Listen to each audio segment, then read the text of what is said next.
Hello folks, another little roundup video for you here, and in this one we're looking at Top Gear magazine and their top 20 electric cars. Now the interesting thing with this one is I'm looking at this for the first time with you. I do read Top Gear magazine every month through my Readly app, which there's a link to down below, and I'll talk about that at the end of the video. This is their roundup of what they consider to be the best everyday EVs. I'm looking at this the first time as you, so I'll be interested to see what comes up, and you can see my reaction as it happens. Off we go. Sorry, I'm recording quite a few videos today, and I need coffee. Speaking of which, after you've given me a thumbs up, you can go onto my website and buy me a coffee. notaguru.co.uk. Right, Fiat 500 is number 20. 500s are small, but if you don't need space, it could be your only car, because it will go far enough on a charge to make motorway trips tenable, where the Honda E or Mini Electric would have to be second cars. That's a really good point with this. So claimed range in one of these is like 190 or 199 miles. So you can do proper journeys in it. Obviously, whether you get that out of it on a run is questionable, but that's quite a livable range for most people. I also think the platform really suits an EV. Short, stocky little car, and it just really sort of suits the EV platform. So I think that's a great little car. I'm quite surprised that didn't come further up the list, actually. So next one's the Peugeot E208. What they're saying with this one is the 208's a great little car, but it's got a few flaws, like it's not that roomy, it's not that great to drive, and the E208's no different in that respect. But it also shares some of the good bits. And I think it's a great looking little hot hatch. Next one's the Audi E-Tron. This is an electric car that doesn't seek to blur boundaries or act radical, but simply persuade regular SUV buyers to make the jump. Audi refers to this as concept clarity. What I would refer to it is as bloody expensive. This one here, look, that they've tested 71 grand. I don't know. I don't think it's going to be that much better than something like an Ioniq 5, maybe even a Skoda Enyaq. I mean, they're both really big cars, you know, a fraction of the cost of that, and have better range, I think, in both cases as well. Number 17 is the Renault Zoe. It's one of the first sort of mainstream EVs, really, wasn't it? That and the Leaf. And yeah, I don't mind the Zoes at all. I don't think they're too bad. I think the Zoe and the Leaf are maybe lacking a bit of the excitement of some of the new EVs, and it's probably about time they had a little bit of an overhaul. But yeah, it's a good car. Jaguar I-Pace, supposed to be one of the best EVs to drive and really well built. What I don't like is the range is not fantastic, and I've heard firsthand that the real world range is much lower than the claimed range, like a real struggle. So I mean, obviously it could come down to driving style and stuff, but that is a bit of a disappointment. But as a driver's car goes in EV, I think that's up there. Peugeot E 2008, another good looking car. With its second attempt, Peugeot has made the 2008 a properly appealing thing in its own right. Feels futuristic without any of the Back to the Future Part 2 naffness. Yeah, that's good. I like that. That sums it up really well, because some of these cars, they do look like someone's watched Back to the Future and then drawn a car, and it's like they're trying so hard to make it look futuristic that it becomes a bit naff. Volvo XC40 P8 Recharge. I had a look at one of these at the motor show, and it felt very much like my XC40 that I was driving at the time. The price of these is a hell of a lot more expensive than the standard XC40. I think the first edition one that came out of the P8, something like 59 grand, which is bonkers bananas when you can get quite a nicely spec'd standard XC40 for like 35 grand. Yeah, it's expensive. 13's the VW ID3. I don't mind them. I'm not in love with them. I think that these do have a bit of that Back to the Future naffness about them, but undoubtedly good cars. I would have just really liked to have seen that ID3, which essentially is an electric Golf. I would have liked to seen them do like a retro Golf type styling on it, because I think that could have been one of the best looking cars on the road, and I think they missed a trick by going for the, you know, the futuristic look rather than going for a retro modern look. Number 12 is the Mini Electric. Pretty much everything you like about the standard Mini Cooper S, but with more acceleration where it matters, and zero emissions, proves that the hot hatch will have a future as an EV. Number 11 is the VW ID4.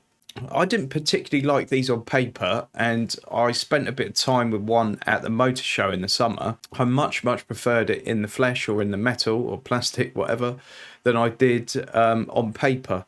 It's a good looking car and it's massively spacious. It really is. I think I still prefer the ENIAC over the ID4. You know, it's just personal taste, I guess.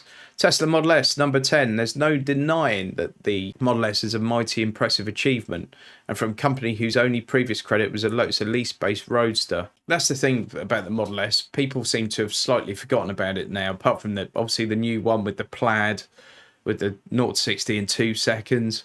But the older Model S, people seem to have forgotten about a bit. But that really changed the game. When you think where EVs were before that came around, and it sort of brought a level of refinement and performance and range that we hadn't previously seen in EVs. I think the Model 3 did it again at the lower price point, really, and sort of changed the game a bit. So you have to take your hats off to Tesla, because I think they've benefited over the years from not being a historic car company, and they haven't had to look at things like a car company. They've looked at things like a tech company, and they've probably taken a more sort of Apple approach to it than they have, you know, General Motors approach to it. Number 9 is the BMW i3. Everyone knows I love these things. I think they're really funky. I think they're cool. I think they're weird. I think they're wonderful. I thought it was such a bold move from BMW, who are not known for making bold moves, really, are they? BMW are known for their premium cars. They're known for their performance cars, but they're not known for being sort of weird and wacky. And I thought this was, and I think it still is. I think they still make a lot of sense. Shame the boot space is not a bit bigger in them, to be fair. But otherwise, I think they're great little cars. I'm also a bit disappointed that they took the range extender away. Hyundai Kona Electric. I think they're fantastic cars. They just personally don't excite me whatsoever. But they do make a ton of sense, and people should seriously consider them if they're looking at similar sized EVs from any other brand, really, because they are that good. Right, number 7, the Mustang MacE. I still don't like the front end look of this. I'd rather it had a grille, even though it doesn't need one. A lot of people get quite upset about the fact that, you know, cars have grills when they don't need them, but I think it would look better with one. But interior wise, I was really impressed by the build quality in this car. I found it a much better standard than I would expect in a Ford generally. However, it is a blooming expensive Ford. To me, it's a good rival to something like the Polestar 2, maybe the iPace, maybe the Tesla Model 3. And I think if you're looking at any of those cars, it would be remiss not to also have a look at this. It's a very, very nice package, in my opinion. Right, Skoda Enyaq, one of my favourite EVs. Once more, Skoda built a car that could well be a better buy than the equivalent Volkswagen, which is something they seem to do time and time again. Massively spacious. If you get the top levels of spec with the bigger wheels and everything, they look the business. The lower trim levels, I don't think do. I think the low trim levels look all right, and the top trim levels look brilliant. But again, personal opinion. Everyone's got one of those, haven't they? But yeah, Enyaq's a great package. Brilliant family car. Right, Audi Etron GT. I think it's my favourite looking car available at the moment. The only possible exception might be the Porsche Panamera Cross Tourer.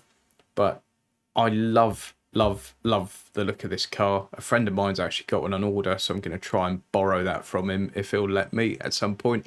Is it better than the Taycan? Obviously, it basically is a Porsche Taycan. The two cars are essentially the same with a different lid on. It offers a fraction more comfort and space and a smidge less speed, but really the differences are minute. It will come down to which brand you prefer and which body you're drawn to. On that basis, the e-Tron GT is without a shout ruffling some feathers in Stuttgart. Number 4 is the Polestar 2. Very well put together car. It's almost like the antithesis of what the Tesla Model 3 is. So the Model 3 is a little bit sparse inside. I really love the interior of it. I thought it was cool and very different and very minimalist. The Polestar 2 is very traditional car interior and very luxurious feeling. It's a very, very nice car to sit in. I love this. We love the Polestar 2 because it's handsome. The build quality will give Audi drivers PTSD, and there's a real sense of common sense about the car. That's the thing, the build quality is faultless, and where new Audis have sort of taken a step backwards, I think build quality on this is probably just about as good as you get on any sort of mainstream car. Honda E, absolutely brilliant design. There's two things I don't like about it though. I wish it had proper mirrors rather than these weird little sticky out camera things, because I just think it needs some sort of mirror. I just wish it had more range as well. I think the claim range is like 130 miles, somewhere in that region. I think real world you're going to struggle to get that. And to me, that's a bit too much of a compromise. Design-wise inside, absolutely brilliant. Externally, brilliant apart from that. This is what I thought the ID3 should have been, like the EV Golf, where this looks like an old, sort of, you know, it's got that retro modern appeal. That's what they should have done with the ID3. Made it look a bit like an old Golf, but sort of futuristic at the same time. Brilliant design anyway. Well done, Honda. Guys, I'm just in the middle of editing this video at the moment, and it's just occurred to me that there's no Ioniq 5 in here, and there's no Kia EV6 in here. And it's just blown my tiny mind. I just can't believe that they haven't made it to this list. What's wrong with them, Top Gear? Why? Number 2's the Tesla Model 3. You've probably seen my review of the Tesla Model 3 when I got to spend a couple of days with one in the long range form, and I absolutely loved it. The more time that goes on, the more I miss that car. At the time I enjoyed it, but I think in hindsight I really enjoyed it. No car's ever made me smile so much. It really hasn't. It was a brilliant car, and I would love to have one. If Elon's watching, send me one over, mate. Cheers.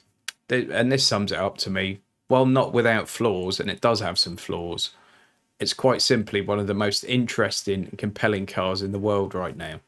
Right, number 1, the Porsche Taycan and Taycan Cross Turismo. So, you know I said about the Panamera Cross Turismo? Well, this is very similar, although I do slightly prefer the look of the Panamera to the Taycan. Obviously, we've already said about the Audi e-Tron. It's more or less the same car. This is a premium car, and it seems silly to have this in the same list as a Fiat 500 somehow. But yes, it's probably the best all-round EV at the moment, particularly in Cross Turismo form, where you've got a bit more of a boot on it, more of a kind of coupe estate kind of thing going on. The performance of it's absolutely bonkers, but you do pay for it. You really do. Please, ladies and gents, give this video a thumbs up, and please subscribe if you haven't already done so. It will make me happy. As I said at the start of the video, I read all my magazines on, obviously I'm looking on the website here, but I read all my magazines using the Readly app. I am genuinely a customer. I've been using it for some time, and I do have an affiliate link which will get you a free trial of Readly. It changes from time to time. Sometimes it's a couple of weeks, sometimes it's a month, sometimes it's a couple of months. But go and do that free trial. You can cancel at any time during the trial and you won't get charged. And even if you do sign up for Readly and you pay and you use it for a few months and then you want to come out, you can cancel at any time. You're not tied into any kind of contract. Readly's basically Netflix of magazines, and any kind of magazine you can think of about any kind of subject you can think of, apart from some of those dodgy ones on the top shelf of the newsagent, are in there. Magazines from all over the world in loads of different languages. You've got newspapers from all over the world. It really is a fantastic app. And since it was introduced to me by another YouTube channel, actually, I think High Peak Autos, he was talking about it, and I checked it out from there. And it's been a game changer for me. I love it. Love it. So go and check that out. As I said, please give it a thumbs up. Thanks for all the support. Thanks for following me on social media. And maybe you'd like to go and check this video out next. I think you'll like it. See you next time.